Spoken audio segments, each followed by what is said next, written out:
I thought a $200 sushi order was my lucky break. I didn't know my delivery app had been hacked into a digital skeleton key, or that I was walking straight into a kill zone. But the real nightmare wasn't the gun pressed to my temple, it was the man holding it. He had my father's eyes and a tattoo I'd only ever seen on my dead brother. Chicago was a blur of neon and freezing rain. I was 3 months behind on rent, surviving on caffeine and the hope that my phone wouldn't buzz with another final notice. When the order flashed $214 of high-end sushi to the Blackwood Heights, I didn't ask questions. I just saw the $50 tip that would keep my lights on. I didn't realize that by clicking arrived, I had just disabled the most sophisticated security system in the city. I was the key. And the lock was being turned by a ghost I had buried 5 years ago. The digital clock on the elevator's brushed steel panel didn't just stop, it flickered and died. A heavy, pressurized thud echoed through the shaft as the emergency brakes clamped into place, vibrating through the soles of my thin sneakers. I wasn't moving. I was suspended 40 stories above the street in a cage of glass and iron. I looked down at the smartphone gripped in my sweating palm. The delivery interface, my lifeline for the last 3 years, was gone. In its place, the screen bled a flat, clinical crimson. For words scrolled across the display in a continuous, haunting loop, system overridden. Clearance granted. No, I whispered, the sound of my own voice alien in the sudden, dead silence. I hammered the open door button, then the alarm, but the console was cold. I hadn't just been stuck, I had been delivered. The realization hit me with the force of a physical blow.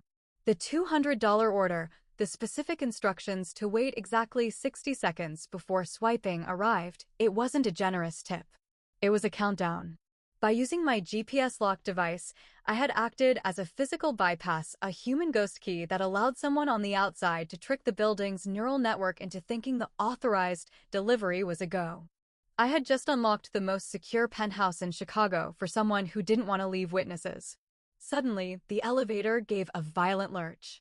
The doors hissed open with a hydraulic groan, revealing a sprawling foyer illuminated only by the skeletal gray glow of the city's skyline.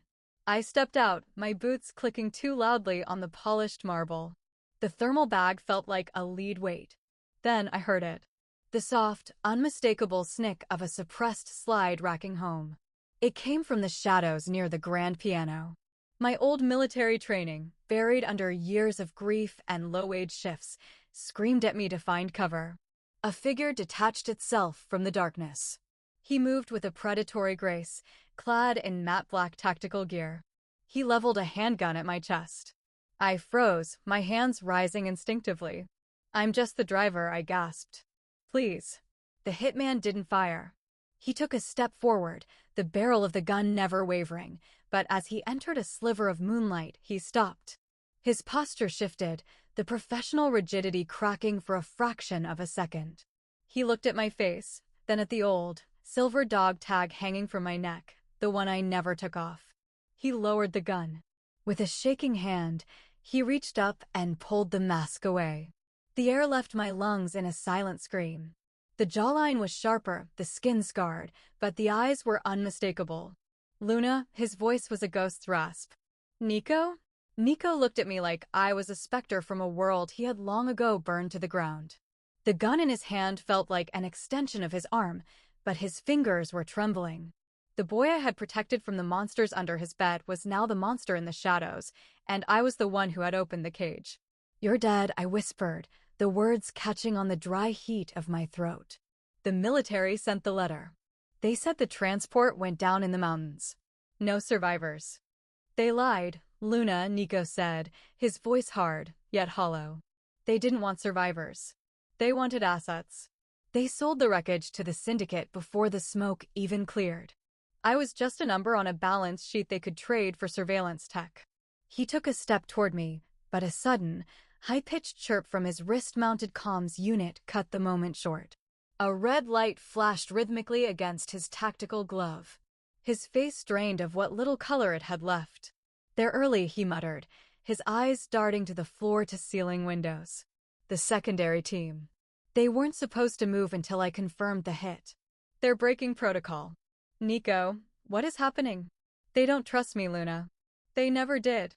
He grabbed my arm, his grip like a vice, dragging me away from the center of the room. By using you as the key, they ensured there was a link. A delivery driver who accidentally bypassed security. You're not just the key, you're the scapegoat. Once I kill the target, they kill you, and then they kill me to close the loop. It's a clean sweep. No loose ends. A muffled thud vibrated through the floorboards, the sound of a suppressed high-velocity round punching through the double-paned glass. It didn't shatter, it spiderwebbed, a crystalline map of where my head had been a second ago. Sniper! Nico yelled. He didn't just pull me, he tackled me. We hit the marble floor hard. Stay low. Don't look at the windows. Nico crawled toward a heavy oak table, dragging me by the strap of my delivery bag. How? The windows are ballistic rated. I gasped, my tactical brain finally sparking to life, shaking off the 3 years of rust. Depleted uranium tips, Nico grunted, snapping a collapsible stock onto his sidearm. The Syndicate doesn't play budget. They have a bird on the North Tower. He's going to wait for us to stand up, then he's going to stitch us together. I looked at the thermal bag lying in the middle of the foyer. The bag, I whispered. Nico, the bag is insulated. It's a heat shield. If I can get it over the lamp, I can create a false signature. I scrambled across the floor, the glass crunching like frozen snow under my knees. I grabbed the bag, pulled the sushi out, and draped the foil lining over a high-wattage floor lamp. I flicked the switch. A second later, the lamp exploded as the sniper took the bait. Move. Nico roared. We stayed low, moving through the darkened dining hall. The penthouse was a labyrinth of glass and shadows. Nico moved with a lethal, practiced grace, but I was the one who spotted the thermal shimmer near the kitchen door. Left flank. 11 o'clock. I hissed. Nico rolled, his suppressed weapon coughing twice. A shadow in the doorway slumped over, his submachine gun clattering against the tile. Nico didn't stop. He was already at the kitchen island, checking the corners. They're using silent comms, Nico whispered. We need to break their line of sight. Luna, the stove. Industrial gas. Can you? On it. I didn't need to be told twice. I reached under the counter, wrenching the safety valve for the main gas line. I didn't turn it all the way, just enough to fill the small corridor with a thick, invisible cloud. Blind zone in 30 seconds, I whispered. I grabbed a pack of decorative matches from the counter and shoved them into my pocket. We reached the heavy, reinforced door of the master suite. Nico used a bypass chip to melt the lock. Inside, the room was cold. A man was slumped against the far wall, clutching a silver briefcase to his chest. Please, he wheezed. I have the codes. I can give you everything. Just don't let them take me back to the Syndicate. The ledger, Nico demanded, leveling his gun. Now. The man handed over a small, encrypted drive. It's all there. Every bribe, every hit, every offshore account. That's why they sent your brother, Luna. Because they knew he was the only one fast enough to get it before I could wipe the drive. I looked at the drive.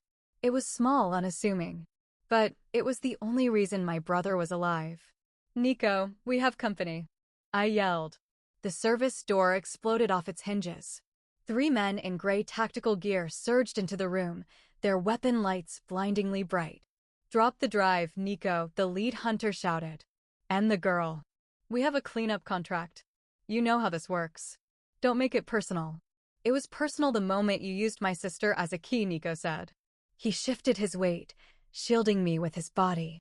The leader laughed, a cold, mechanical sound.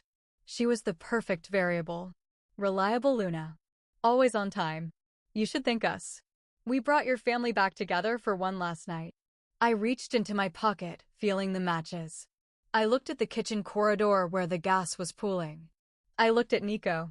In the strobe light of the flashing alarms, he looked exactly like our father. Brave. Stubborn. Willing to die for what he loved. Nico, I whispered. Remember the Firefly play? He stiffened. It was a game we played as kids when we were hiding. It meant, shut your eyes, count to 3, and run. Do it, he breathed. Luna, the matches. Nico shouted. I struck the match and flicked it toward the kitchen corridor.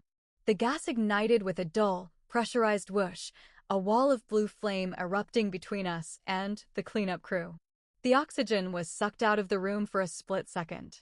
In the confusion, Nico grabbed the accountant by the collar, shoving him toward the back balcony. The cleaners were screaming, their night vision goggles overloaded by the thermal bloom. "The emergency chute!" Nico yelled over the roar of the fire.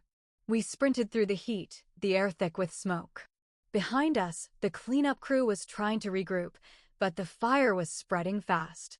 We reached the small metal hatch of the laundry chute, a vertical drop 40 stories down. "You first, Luna," Nico shouted, firing a suppressive burst. "Go. Don't wait for me." "No," I screamed. "Go. I'm right behind you. I have the drive." I didn't have time to argue. I tucked the drive into the foil-lined sushi bag, a makeshift Faraday cage to protect the data, and jumped. The slide was a blur of friction and darkness. It felt like falling through time. I hit the pile of industrial sheets in the basement with a force that knocked the wind out of me. A second later, Nico crashed down beside me, followed by the accountant. We didn't wait for the Syndicate to find the exit. The basement was a maze of pipes and steam. I led them through the maintenance tunnels I'd memorized during my early days as a driver, navigating by the smell of damp concrete. We slipped through a side-loading dock, emerging into the freezing Chicago rain. The cold air hit my face like a blessing. I looked up at Blackwood Heights. The top floor was glowing with a jagged, orange crown of fire. I looked at Nico. His face was covered in soot, his tactical gear torn, but his eyes were finally clear. He looked human again. "I thought I lost you," I said, the rain washing the blood from my knuckles.